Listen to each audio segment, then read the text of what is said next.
Welcome to my channel. और बताइए कैसे हैं आप सब। तो चलिए आज एक लड़की की स्टोरी आपके साथ शेयर करते हैं। स्टोरी है एक्चुअली साक्षी की। वो स्टडी में बहुत वीक थी और वीक मतलब इतनी थी कि आप सोचिए 1999 की उनकी बर्थ है, 1999 की जन्म जो ईयर है, जन्म का जो साल है वो साक्षी का है।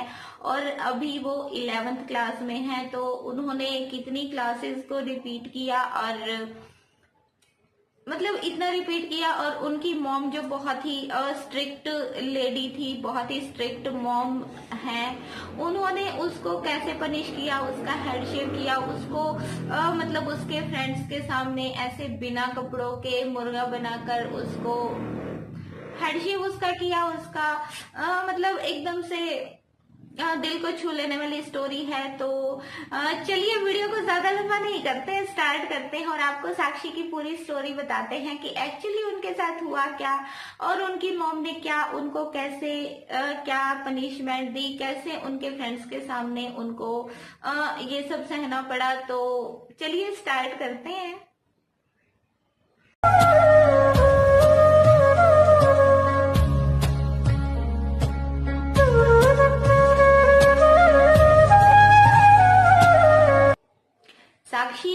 साक्षी का बर्थ हुआ 1999 में और अभी है वो 11th स्टैंडर्ड में। आप सोच के देखिए 20 इयर्स का बच्चा जो ग्रेजुएशन तक कंप्लीट कर लेता है इजीली, मतलब 18-20 के बीच में ग्रेजुएशन बच्चे कर लेते हैं।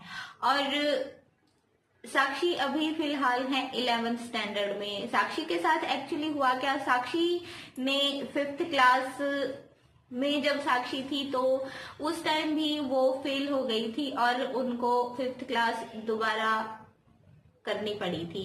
और उनकी मॉम बहुत परेशान थी। और साक्षी की जो मॉम थी ना वो बहुत ही मतलब एकदम से स्ट्रिक्ट लेडी जिसको बोलते हैं। जैसे बहुत से पेरेंट्स स्टडी के मामले में और बच्चों पर बहुत ही स्ट्रिक्टनेस दिखाते हैं, सेम वही चीज साक्षी की मॉम के साथ थी। वो साक्षी को बहुत स्ट्रिक्टली मतलब ये चीज समझाती थी कि स्टडी बहुत जरूरी है। देखिए हम सब अपने बच्चों को बोलते हैं कि स्टडी इज मस्ट, बच्चों का पढ़ाई के बिना कुछ नहीं है। आजकल जहाँ पढ़ाई लिखाई किया हुआ जो यूथ है वो भी बिना जॉब के घूम रहा है, तो जो बच्चे स्टडी नहीं करेंगे उनका तो फिर होना क्या है।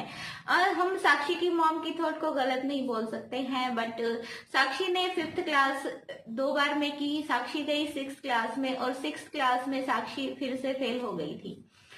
साक्षी की मॉम को ये बात बिल्कुल बर्दाश्त नहीं हो रही थी। वो साक्षी को हमेशा बोलती थी कि सुबह जल्दी उठो, पूरा दिन तुम्हें कोई काम नहीं है, कोई टेंशन नहीं है, तुम्हें सिर्फ स्टडी पर ध्यान देना है, स्टडी पर फोकस करना है। बट साक्षी चाह कर भी स्टडी पर फोकस नहीं कर पाती थी, उनका माइंड चलता ही नहीं था। साक्षी 6th में फिर से फेल हो जाती है और साक्षी की मॉम साक्षी को स्ट्रिक्टली बोल देती है कि अगर इस बार तुम फेल हो जाती हो या नेक्स्ट स्टैंडर्ड में नहीं जाती हो तो तुम्हें मैं बहुत बुरी तरह से पनिश करूंगी। साक्षी की मॉम साक्षी का ट्यूशन रखवा देती है और ट्यूशन वाली जो टीचर होती हैं उसको भी एकदम से स्ट्रिक्टली बोल देती हैं कि आपको जैसे भी करना है, जो भी करना है, बट मुझे इसकी स्टडी बहुत अच्छे से चाहिए। आपको मारना है, पीटना है, मतलब जैसे भी इसको पढ़ाना है आप अपने तरीके से पढ़ा सकती हैं, बट मुझे ये लगातार हर क्लास इसकी क्लियर चाहिए। और वो आपके ऊपर है कि आप इसको कैसे स्टडी करवाती हैं। साक्षी की जो ट्यूशन मैम होती है वो उसको ईयर में 3 ट्यूशन के लिए 3 टेस्ट के लिए बोलती हैं और साक्षी अपनी तरफ से कोशिश भी करती हैं, बट वो तीनों टेस्ट में फिर से मार्क्स नहीं ले पाती हैं। साक्षी की ट्यूशन टीचर साक्षी की मम्मी को बोल देती हैं कि ये नहीं कर पा रही है या करना नहीं चाहती है, मुझे नहीं पता है, मैंने इसको बहुत अच्छे तरीके से पढ़ाने की कोशिश की है बट इसके माइंड में कुछ जाता नहीं है। और मैं इसको बहुत कोशिश करती हूँ, मतलब हर तरीके से मैंने इसको समझा के देख लिया है, बट साक्षी के माइंड में कुछ घुसता ही नहीं है, इसका ध्यान पढ़ाई में लगता ही नहीं है। और ऐसा नहीं है कि साक्षी बोल रही थी कि मैं अपनी तरफ से पूरी कोशिश करती थी, बट पता नहीं जहाँ रिटर्न या सुनाने की बारी आती थी वहां मेरा माइंड एकदम से ब्लैंक हो जाता था, मुझे कुछ याद ही नहीं रहता था। साक्षी फिर से फेल हो जाती हैं 2 टाइम्स। साक्षी 6th स्टैंडर्ड में होती हैं और उनको 3rd टाइम फिर 6th क्लास करनी पड़ती है। साक्षी जब सेकेंड टाइम 6th क्लास में फेल होती हैं तो उसकी मॉम एक्चुअली बहुत गुस्सा हो जाती है। वो साक्षी को एकदम से गुस्से में खड़ा कर देती हैं और उसको एकदम से खींच के, जैसे होता है ना कि पेरेंट्स गुस्से में कैसे बच्चे को ट्रीट करते हैं, सेम वही चीज साक्षी की मॉम करती है। साक्षी को खड़ा कर देती हैं और उसको बोलती हैं कि अपने पूरे कपड़े उतारो, आज मैं तुम्हारे साथ वो करूंगी कि तुम्हें समझ में आ जाएगा कि मैं जो स्ट्रिक्ट पनिशमेंट की बात तुम्हें करती थी वो कैसे होती है। साक्षी कपड़े नहीं उतारती हैं और रोने लगती है, अपनी मॉम के सामने गिड़गिड़ाने लगती हैं कि अब मैं आपको शिकायत का मौका नहीं दूंगी। तो साक्षी की मॉम का मन है जो पसीज जाता है, वो साक्षी को एक मौका और देती है।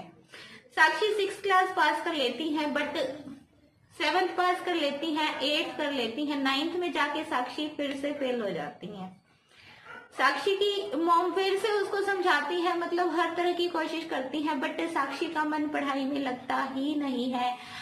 इतना कोशिश करने के बाद भी साक्षी अपनी स्टडी पर फोकस कर ही नहीं पाती हैं।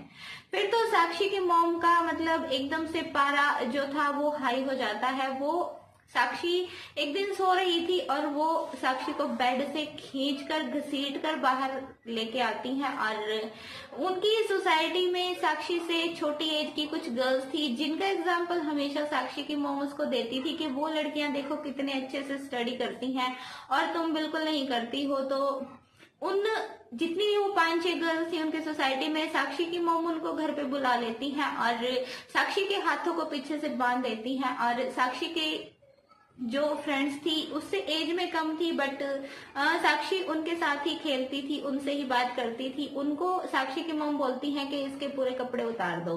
साक्षी के कपड़े उतर नहीं पा रहे थे बिकॉज कुछ तो साक्षी के हाथ पीछे को बंधे हुए थे और साक्षी अपनी तरफ से कोशिश भी कर रही थी कि उनके साथ ऐसा कुछ ना हो पाए। साक्षी की मॉम बहुत ही गुस्से में थी, बहुत ज्यादा गुस्से में थी। उन्होंने आज पक्का सोच लिया था कि वो साक्षी को सबक सिखा के रहेंगी।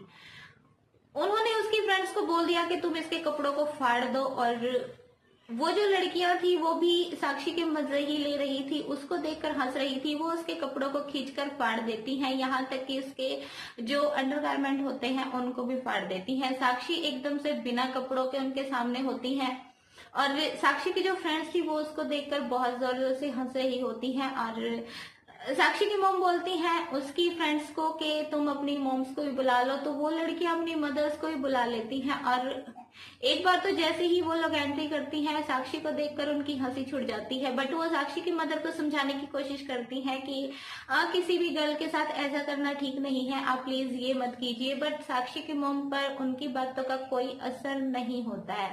साक्षी को मुर्गा बनाने के लिए वो लोग बोल देती हैं और उसके सिर पर जितने बाल थे वो कट कर देती हैं उनके सामने ही। साक्षी की जो फ्रेंड थी, साक्षी की फ्रेंड की जो मॉम थी, वो उसका वीडियो बना रही थी, उसकी पिक्स ले रही थी और जो उनका व्हाट्सएप ग्रुप था, फीमेल्स का जो ग्रुप था, उसमें वो वीडियोस और फोटोज उसकी शेयर कर दी थी। मतलब साक्षी का बहुत बुरी तरह से मजाक बनाया गया था।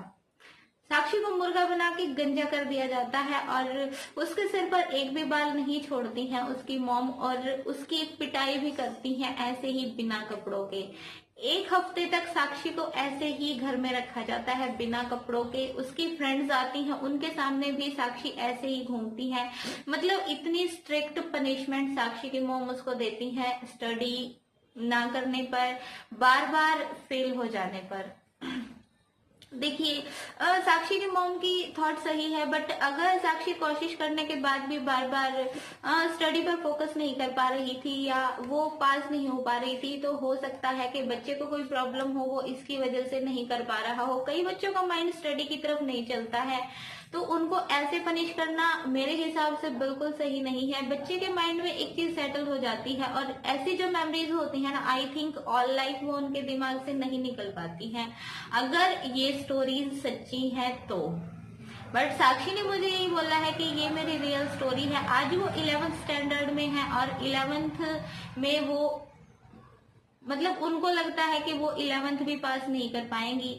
उनको डिमोट करके उनके टीचर्स ने बोला है कि इसको वापस 10th क्लास में भेज दिया जाए। 10th क्लास देखिए बोर्ड की क्लास होती है, और मतलब साक्षी की जो स्टडी लाइफ है ना वो एकदम से बहुत ही कंफ्यूजिंग है। बार बार फेल हो जाना, स्टडी पर बिल्कुल फोकस नहीं कर पाना, उसको अपनी याद की हुई कोई चीज याद नहीं रहती है। मतलब साक्षी के साथ बहुत बड़ी प्रॉब्लम है। साक्षी की मॉम ने उसको ऐसे पनिश किया, ऐसी सजा दी, बट उसका साक्षी की स्टडी पर कोई ज्यादा असर नहीं पड़ा। उल्टा हुआ ये कि साक्षी का मजाक बन गया उसकी फ्रेंड्स के बीच में, उनकी फ्रेंड्स की मॉम्स के बीच में, और जो उनका फीमेल ग्रुप था उनके बीच में। साक्षी आजकल ज्यादा किसी से बात नहीं करती है। मतलब वो एकदम से जैसे अपनी उस पनिशमेंट को, अपनी उस बेइज्जती को भूल ही नहीं पाती हैं। और साक्षी ने ये स्टोरी मेरे साथ शेयर की थी, और वो चाहती हैं कि वो ये स्टोरी मतलब मैं ये स्टोरी आप लोगों के साथ शेयर करूं। तो आपको कैसी लगी इस साक्षी की स्टोरी, साक्षी की हेड शेव स्टोरी? ऐसे उसकी मदर ने उसके फ्रेंड्स के सामने उसका हेड शेव किया, मतलब इतना बुरी तरह से उसको ट्रीट किया। तो आप बताइएगा आपको कैसी लगी साक्षी की मॉम का बिहेवियर? क्या आपको सही लगा? क्या किसी बच्चे के साथ ऐसा करना चाहिए अगर वो स्टडी सही से नहीं करता है, बार बार फेल हो जाता है? तो आई थॉट तो नहीं करना चाहिए। बाकी आप बताइएगा कमेंट बॉक्स में। और आपको स्टोरी कैसी लगी ये भी जरूर बताइएगा कमेंट करके। और इसी के साथ अब आपको नेक्स्ट टाइम मिलते हैं नेक्स्ट स्टोरी में, किसी और एक्सपीरियंस के साथ, किसी और रिक्वेस्टेड स्टोरी के साथ। तब तक के लिए bye bye, take care and thank you so much for watching.